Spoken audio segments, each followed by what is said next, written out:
Today, we're going to talk about mastering the art of storytelling. And I am Matt Fay, creative director at Schmid. I've been at Schmid for 20 years now, and I've had the pleasure and the great opportunity to work with a variety of brands on crafting their stories and also seeing what's happening in the industry as storytelling has evolved in marketing, advertising, creative.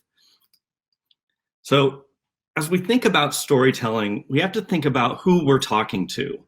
And the consumer mindset has changed. And that's something that we have to be cognizant of as we're crafting messaging for this audience. And I think it's fair to say that in the past 2 years, 2020, 2021, the consumer mindset has perhaps gotten a little frazzled and perhaps manic. I think we've all made this face, or at least felt this way, the past 2 years.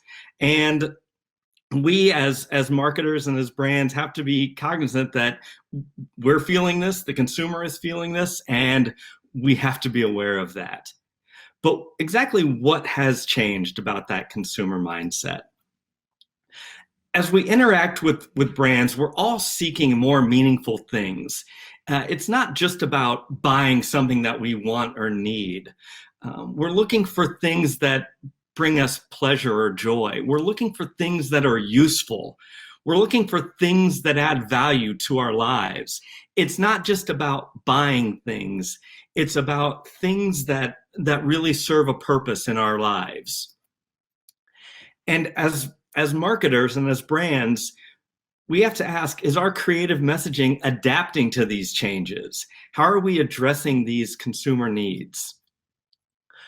Our creative has 3 obligations to do that. We call it the 3 Ds: disrupt, delight, and drive. Disrupt is all about getting their attention, whether that's in the mail through a catalog or with our emails or with our commercials.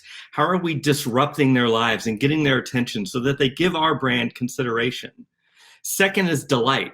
How are we engaging them at an emotional level? Third is drive. Very important. How are we compelling them to action? How is our creative doing all of these 3 things?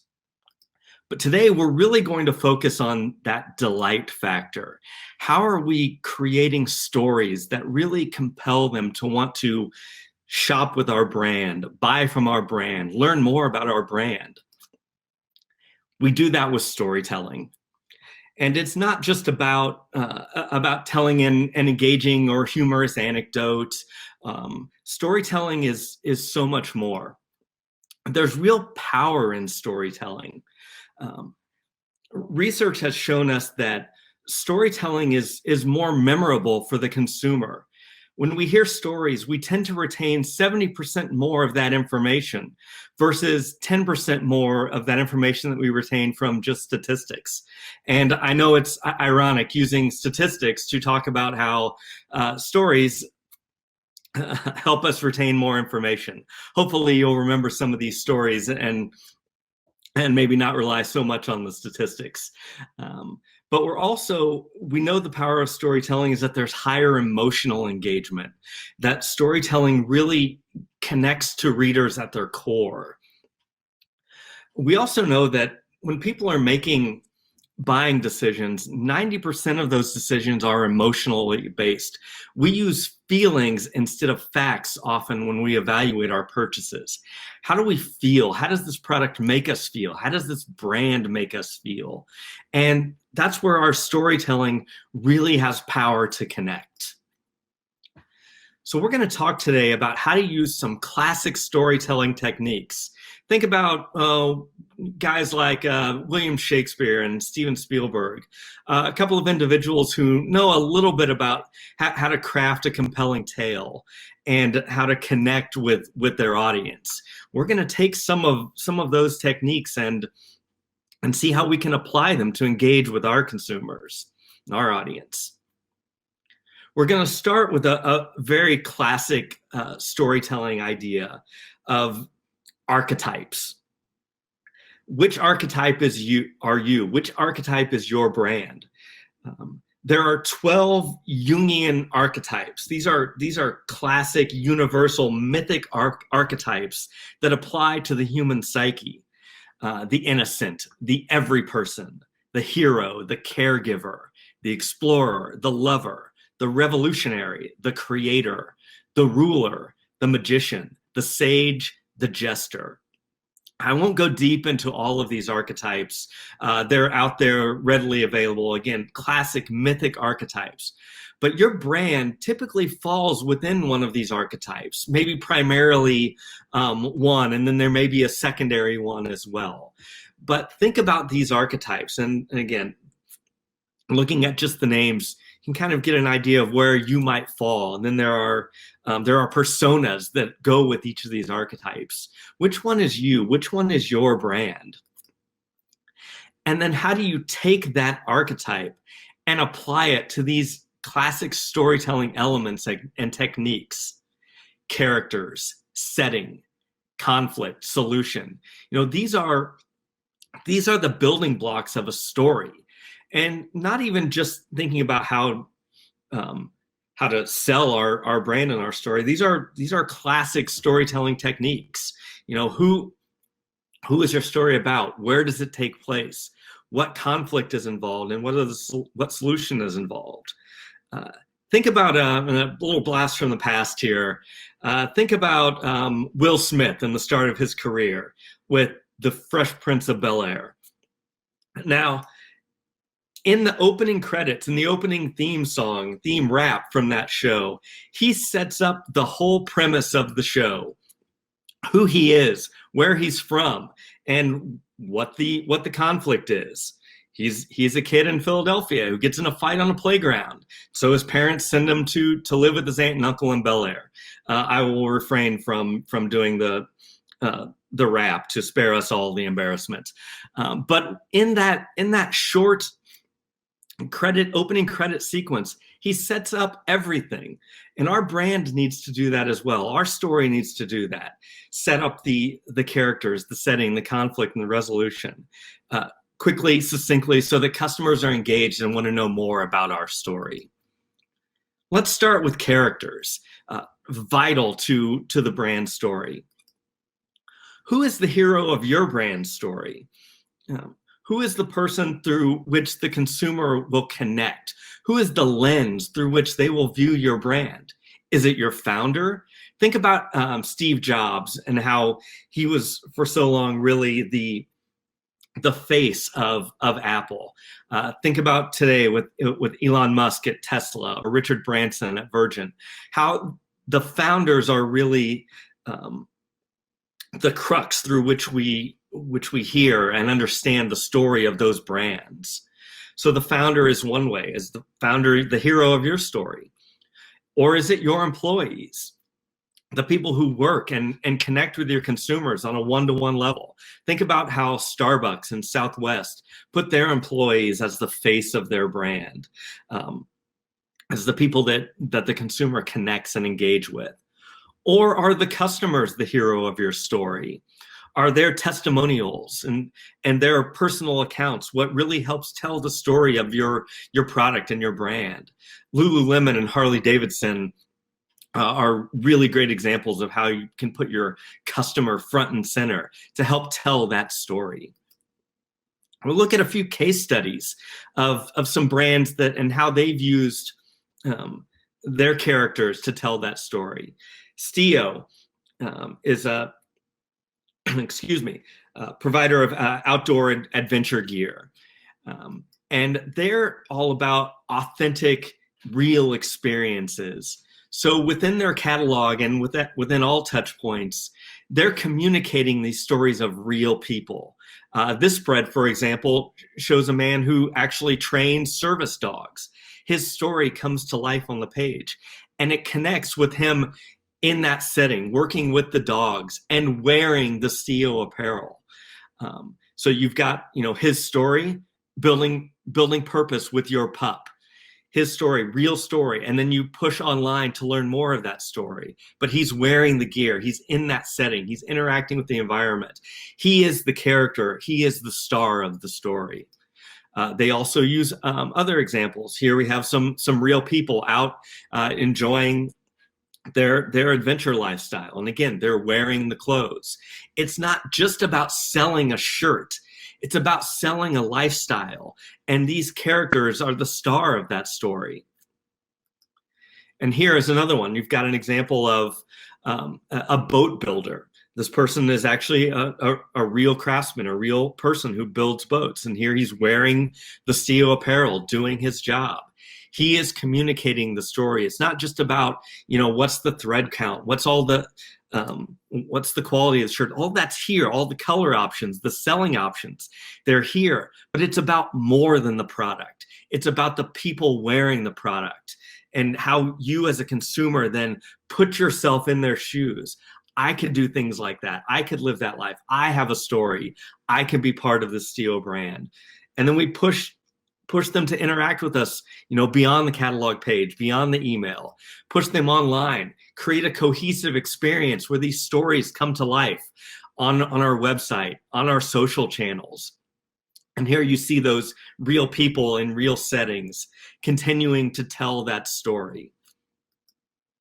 Another example, a brand that we helped work with them and help craft and communicate their story, Allen Edmonds, based out of Port Washington, Wisconsin in the US.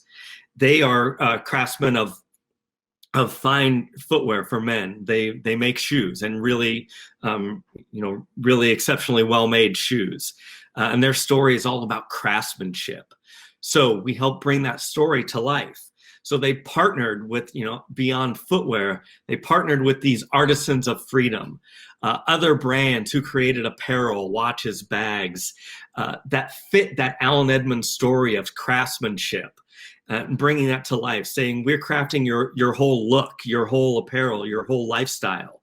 It starts from the bottom up with the Allen Edmonds shoes, the craftsman that goes in there. And then we partner with these other craftsmen to help outfit your life. And then we help tell that story, particularly in the footwear, through other craftsmen. We crafted personas, and then we found real people who were these personas. In this case, a distiller based out of whiskey distiller based out of the Navy Yards in Brooklyn, New York. And this is a real distiller wearing Allen Edmonds, telling his story, craftsmanship. These craftsmen are the characters in the Allen Edmonds story.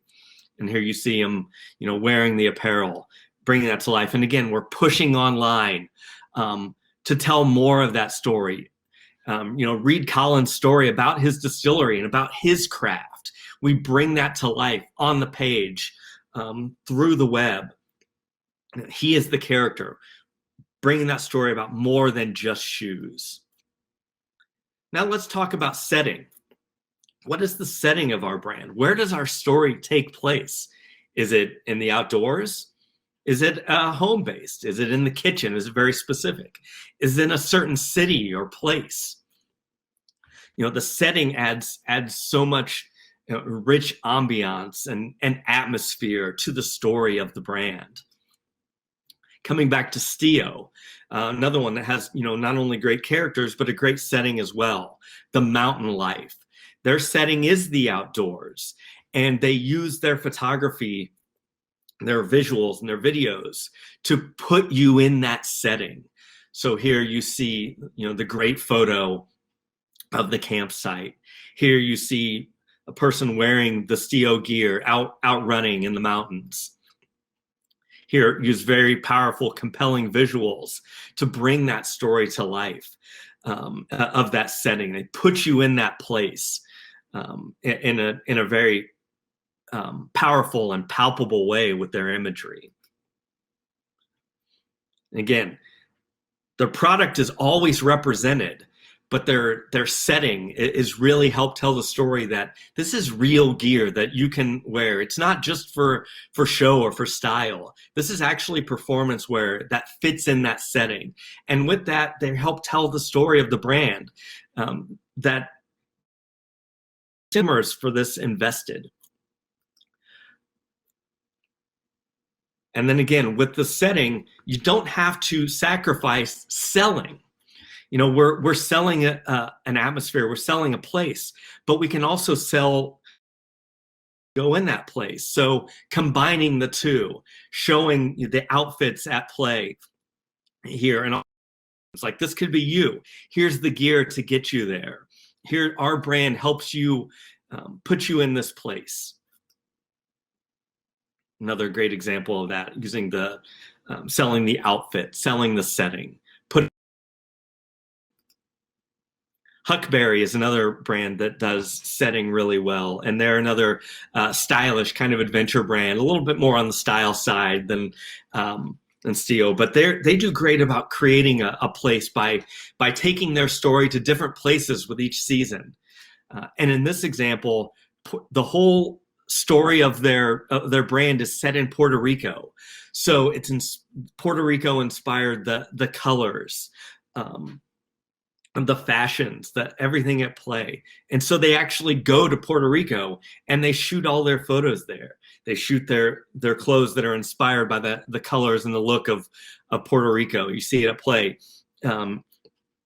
here, the different places you can go, the outdoor, the adventurous lifestyle. They put you in that place. And then they show you, here's what you have to get there, with colors inspired by that location. And then a great job of capturing real people in that setting as well. So taking you to the streets of Puerto Rico, the colors, it's a very distinctive look.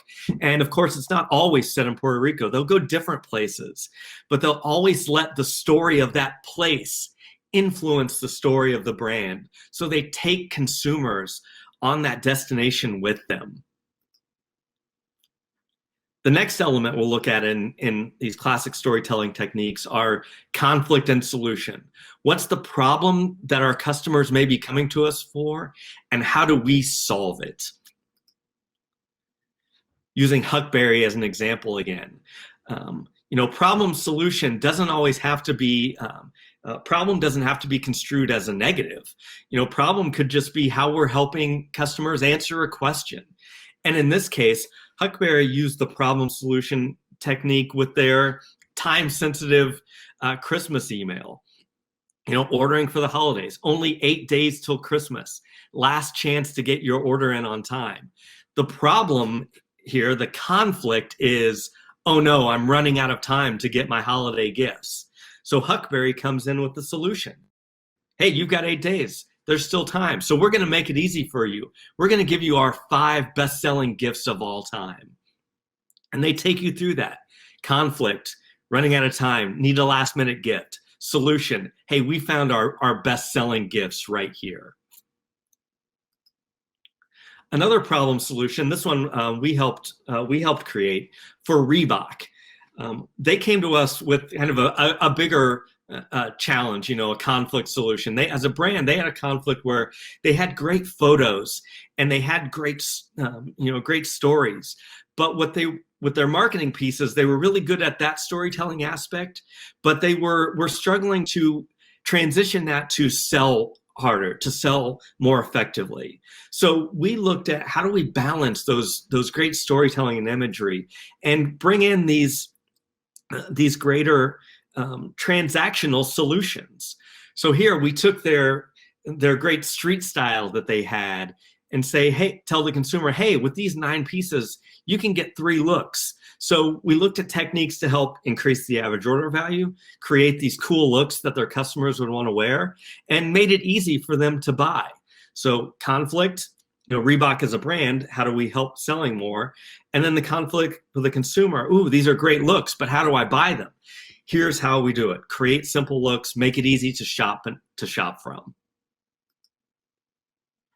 Another brand that we had the pleasure of working with, Charles Tyrrell, UK-based menswear.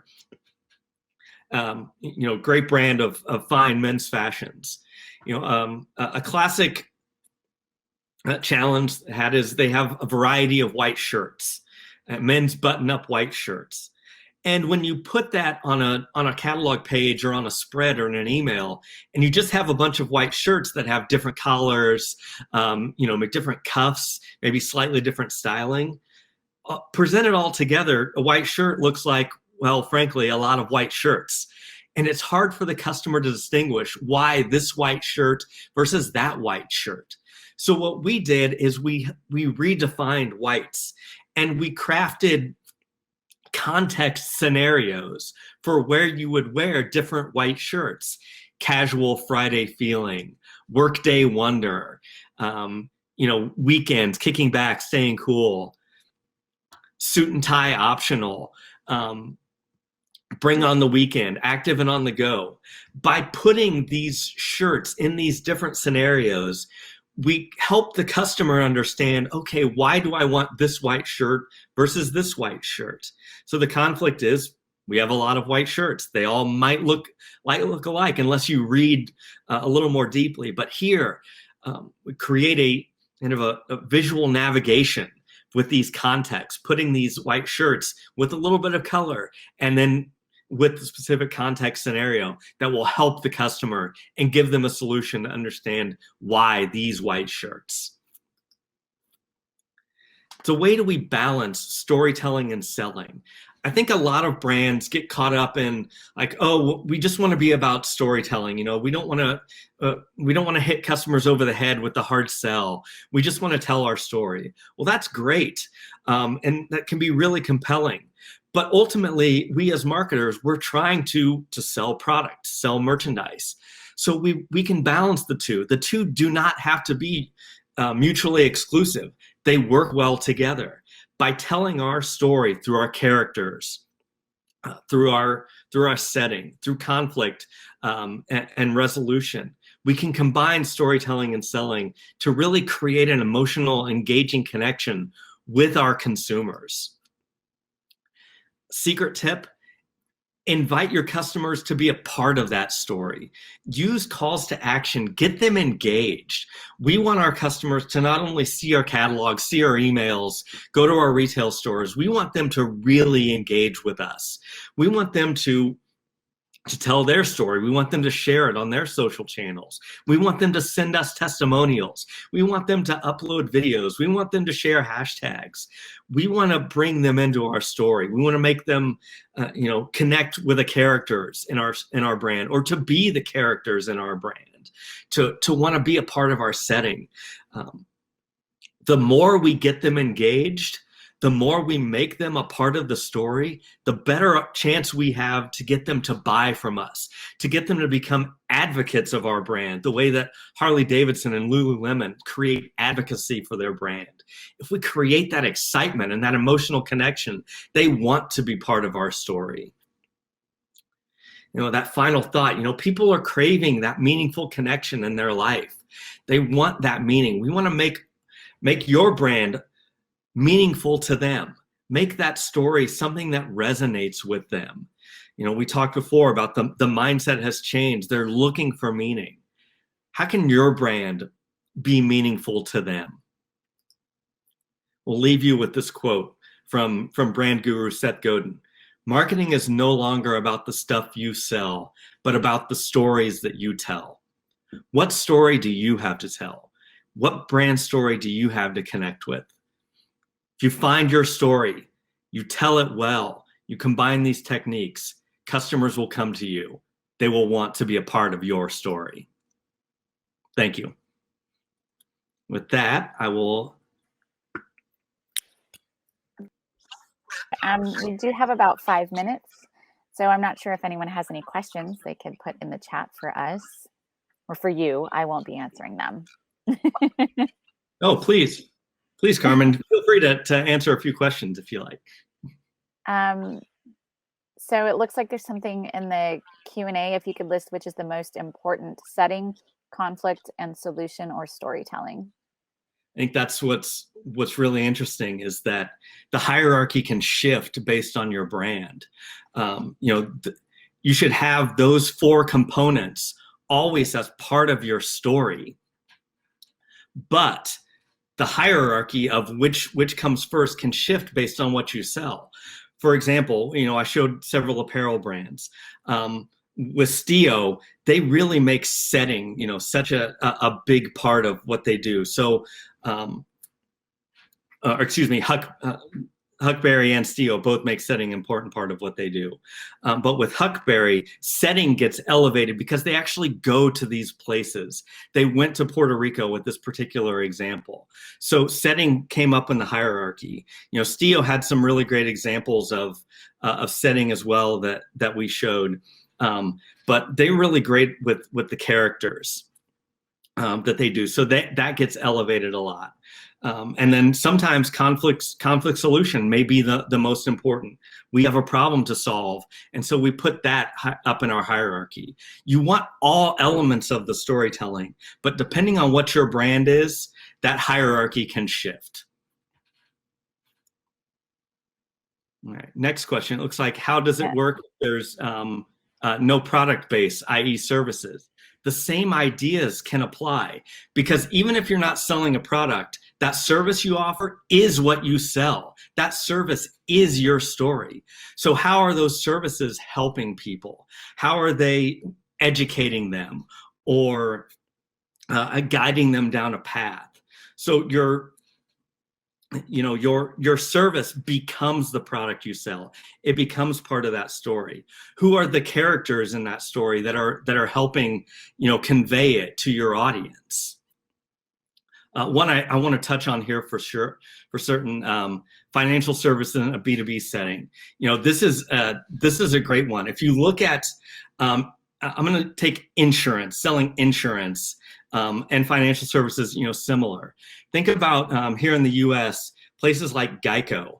They're selling in many cases a commodity. So many insurance companies, so many financial services are similar. So Geico adds personality. They've got flow, the persona. They've got the Geico gecko. So they're making these characters a part of their story and helping differentiate them from consumers. So it doesn't necessarily have to be a whimsical character like Geico has, but you still have a story to tell, and you still need to differentiate from the competition out there. So the story that you build can help do that.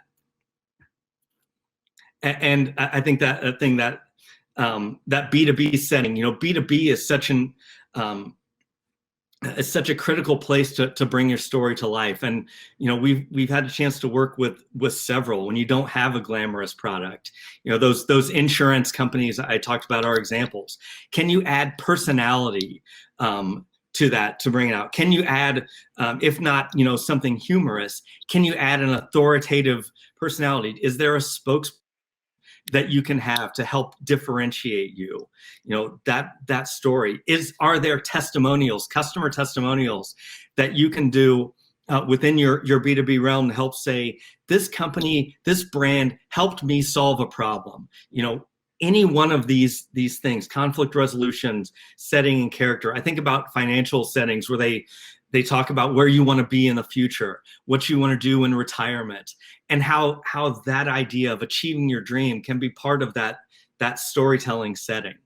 So it's not just about going into the mountains like Stio. It's about how can you connect with customers in a meaningful way beyond just selling them a jacket or selling them an insurance plan. Be about more than the surface. Connect with that emotional need, and you can build your story from there.